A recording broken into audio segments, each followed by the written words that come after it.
Hello, welcome or welcome back to the Yarn and Yarns YouTube channel. My name is Angela and all of the places you can find me should be linked in the description box below this video.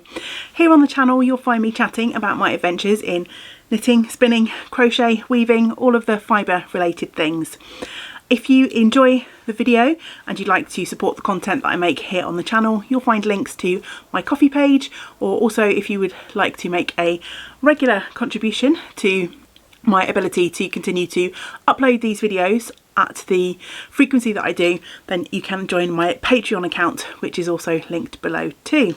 Today's video is going to be a fibre prep video, maybe incorporating some spinning. I guess it depends on how we get along.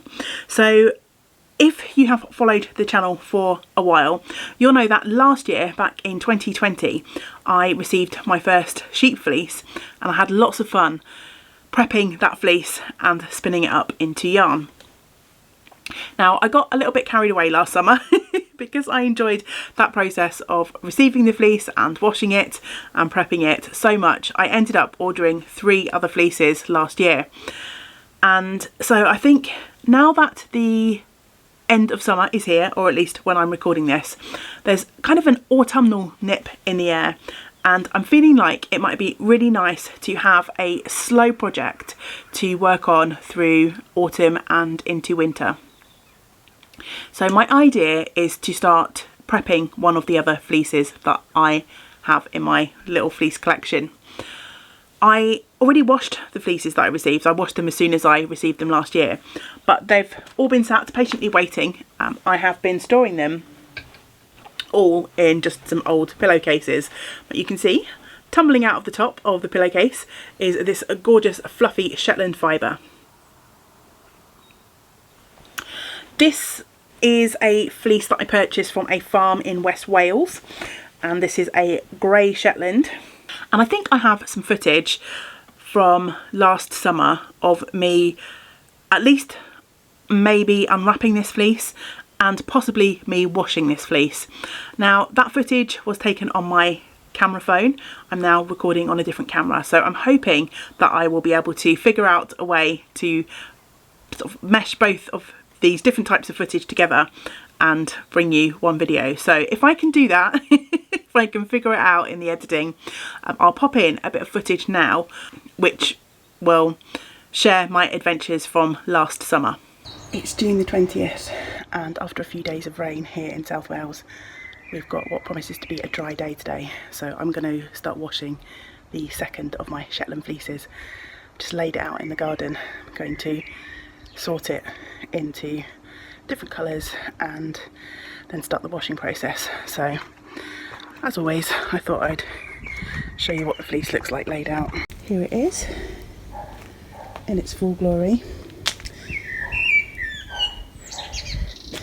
There's a much sort of greyer part down the middle of this fleece, and then there's much lighter edges. I think that's the back part of the sheep. There's a lot more sort of matting and clotting down there, and then I think this is the neck area. So yeah, I'm just going to start picking out the veg matter that I can see and start separating this out for a good wash. I've made 3 separate piles. So I've got the lighter stuff here. This is what I would say is the sort of greyest part, and then I've got a pile down here which was at the back. It was quite matted. So I think I'm gonna sort of wash these in these 3 sort of sections. So yeah, time to pick through this for veg matter, putting it through the wash process. Right, so I've sorted the grey part of the fleece into 2 buckets. I think you can see even within that sort of greyer part there's 2 distinct colours. This is much darker and this is much more sort of silvery. I've got a third one of these buckets. We've got a small leak under our sink at the moment. James purloined one of my buckets for that, so I need to reclaim my bucket and use something else to catch the sink drips for now, because I really want to take advantage of this beautiful day.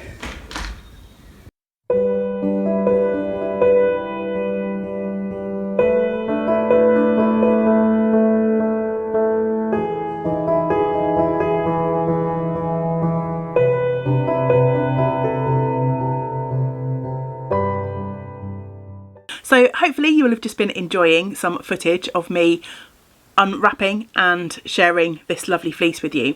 Now, as I was washing and prepping this, I noticed that in comparison to the Jacob Ryland fleece that I washed and prepped last year, and there'll be videos on the channel which I will try and link below, I noticed that the locks on this particular Shetland are really long.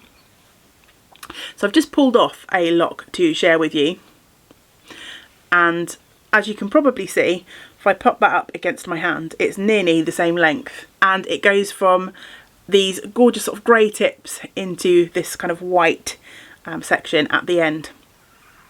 So I'm hoping this will make for some sort of beautiful grey yarns.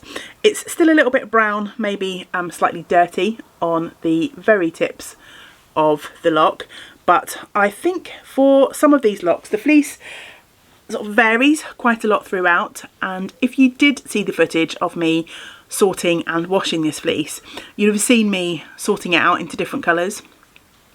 Well, since then obviously the fleece has just been shoved into this pillowcase, and to be honest, I'm not going to be too fussy about trying to keep the colours separate. I think I'm just going to pull the fleece out of the pillowcase as it comes and just prep it. So yeah, that colour sorting was probably a slight waste, but I don't really have the space inside to spread it all out again and trying to separate the colours, so I'm just going to prep this fibre as it comes. So not all of the locks are this long, and some of them don't quite have these sort of tightly matted tips as this one does. But I'm going to play it by ear and figure things out as I go along, as I often do. So maybe I won't end up with the most consistent yarn in the end, but I know I'm going to have fun with the fleece and I'm going to learn a lot along the way. And after all, if this fleece adventure doesn't go exactly as planned, there will be more fleeces to play with in the future, I'm sure. I was really good, and this summer I have resisted all urge to buy fleece, although there's still some really tempting ones available on various websites at the moment, so we'll see how long that lasts.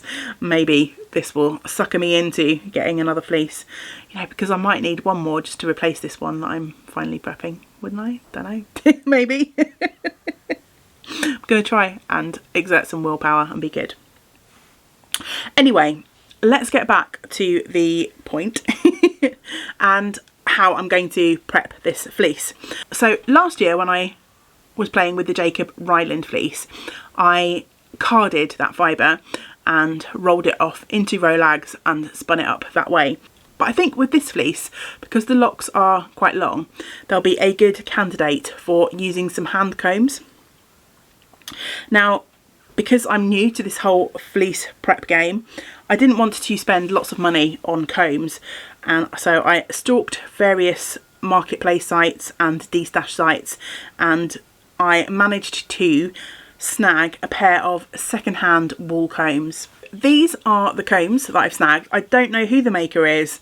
I'm not really sure on the stats on these combs. I know you can get different sort of spacings on these teeth, the tines, and I know a lot of combs are double teeth, like you get a double row of these teeth.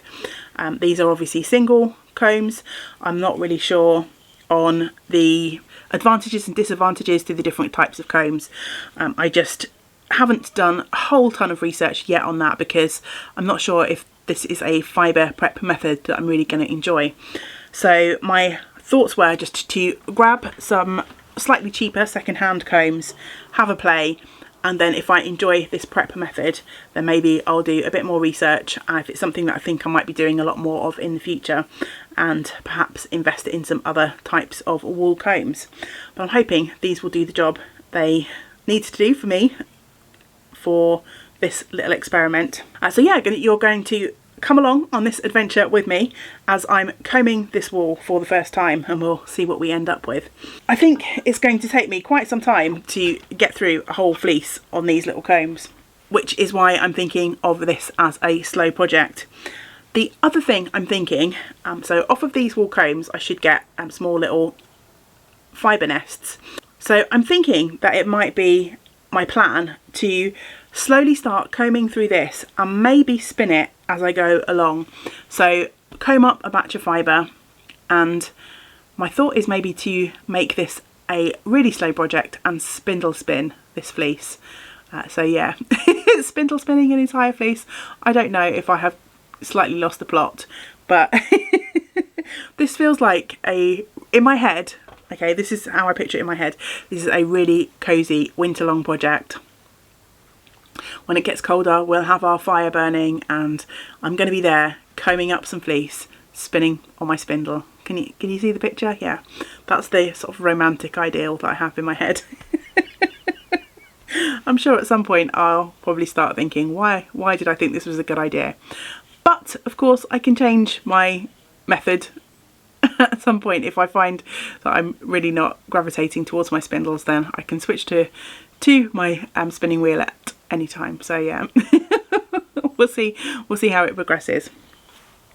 But for today's little clip, I'm going to attempt to use these wool combs for the first time. So yeah, wish me luck and we'll see how this goes. Okay, so my first job is going to be to grab some locks from my fleece bag. I'm hoping the autofocus on my camera will keep up with what I'm doing, but I will apologise just in case there are any focus issues. I'm just going to grab some of this lovely fleece. I know you don't need to load your combs up too much, so I think maybe we'll start with that much and we'll see how this goes. Now, because these tips are quite matted, I'm actually going to use this little flicking brush that I have. I was very generously given some fibre prep tools a couple of years ago now. I had a handmade niddy noddy, my vintage hand carders, and I found in amongst the bag of bits and pieces that I haven't really played with or touched, I found this kind of flicker, which honestly I didn't know that I had. So I've got a piece of I guess a sort of chamois leather type fabric, and I'm going to just put that on my knee and I'm going to have a go at just flicking the end of these locks to fluff them up, and that has done such a wonderful job. In the 10 seconds that I have been chatting to you, look how fluffy those tips that were matted have become. Now, I know a lot of these sets of combs come with clamps, so you can clamp them to the table.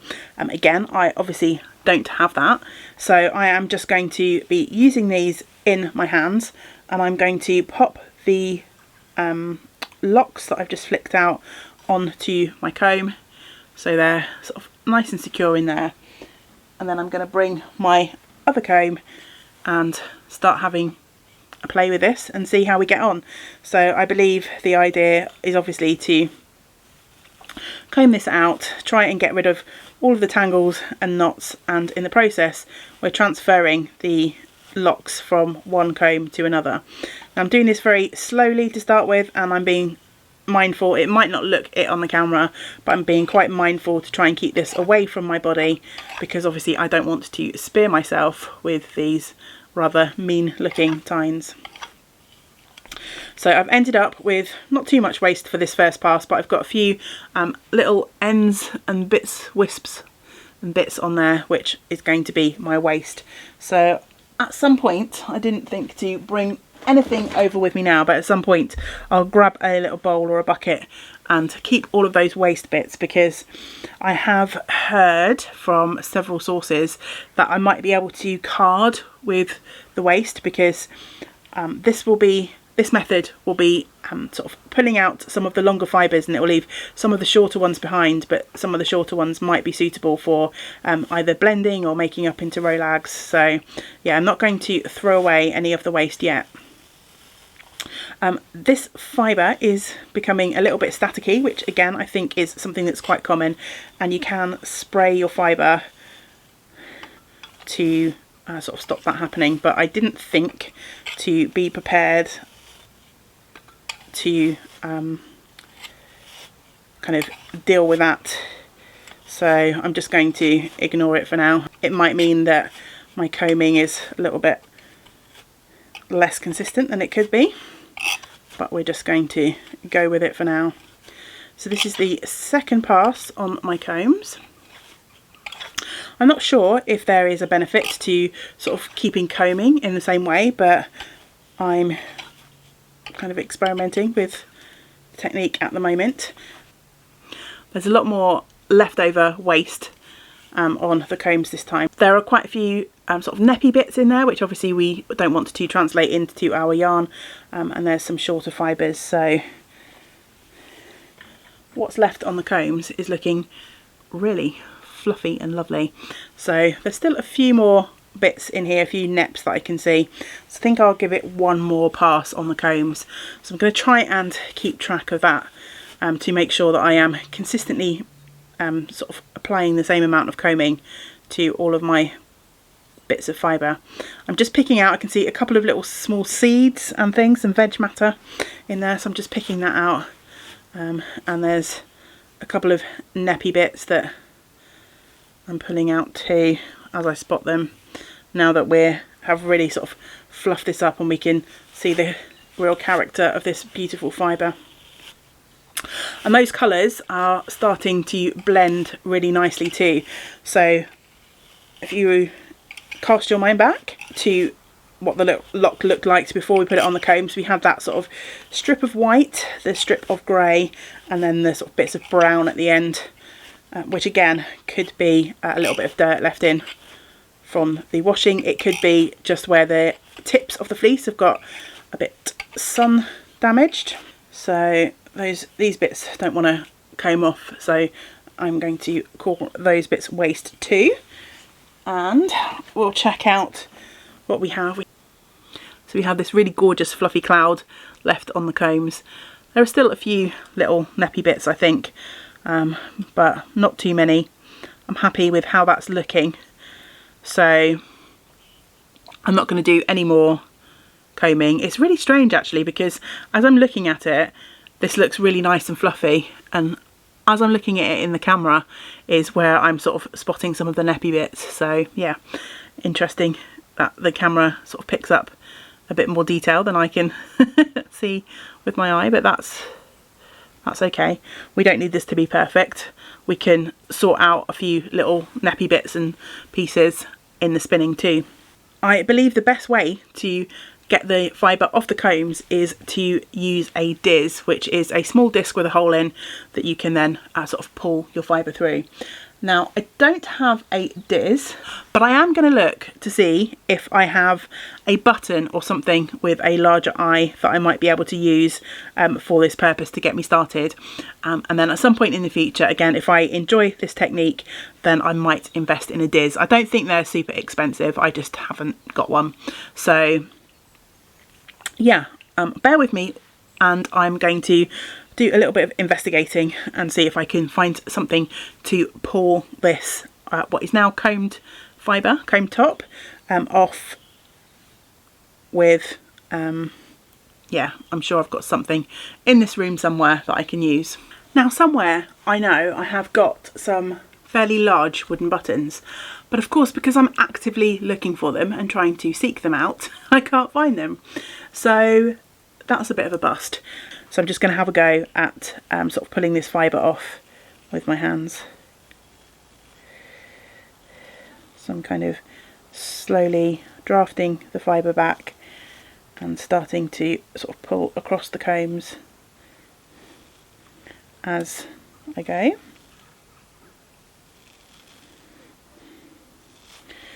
So again, this is not going to be as consistent as if I was using a diz. There's a couple of thin spots, a couple of thick spots in my fibre, but it's what I have. Okay. So fibre is off, and I'm just going to roll that up. My first ever little nest of combed fibre. It is so light and fluffy. How cute is that? The camera wants to focus on my hands rather than the fluff. But it's super cute. So yeah, I'm going to keep going and make a few of these little nests, and then maybe spin one or two up.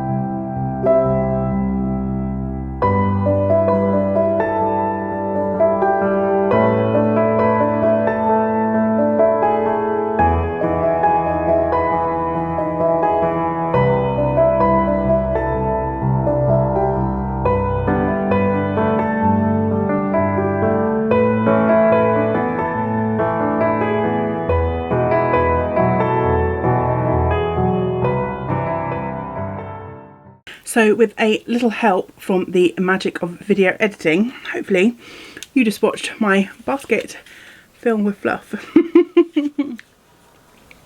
So I guess that's, I mean, there's a whole basket's worth there. I'm not sure how many grams, probably not that many, because each of these little nests are quite small. But I've been sat for a couple of hours maybe doing that. So it is quite a slow process, but I think that will spin up quite a bit of yarn, what I've got in my basket. And the combing was a lot easier than I anticipated, so perhaps I've done something wrong.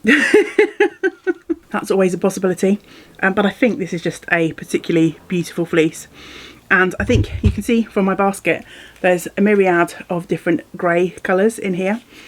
So as I was combing it, I was thinking, oh, maybe I should separate out the different colours. Honestly, I think a sort of gently mild or variegated grey yarn will be absolutely beautiful to work with, so I'm not going to be fussy about the spinning at all. I'm just going to start spinning and go for it. I've pulled out one of my spindles to have a play. The sun's actually popped its head out. I think it heard me saying earlier that I want a winter project, and late summer is like, hey, I'm not done with you yet, and we haven't had autumn, so stop talking about winter. But anyway, I might actually take this out into the garden and do a bit of spinning, and maybe we'll have a little skein of yarn to share before this particular vlog is done.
Took me a minute to get used to where to hold my hands for the staple length, but I'm in the groove with it now, and this is spinning up beautifully finely on my spindle. This one is from Enid Ashcroft.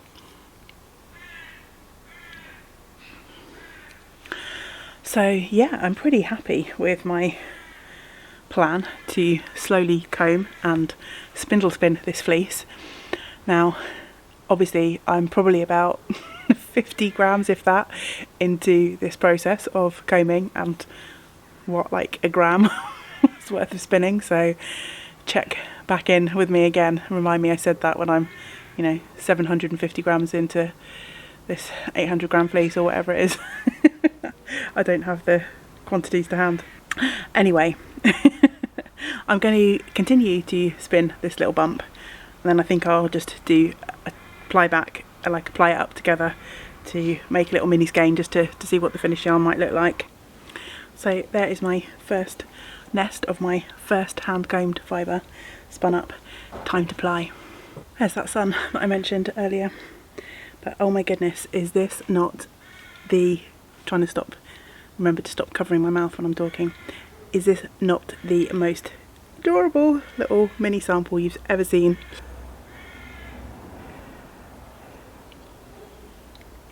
This is so cute.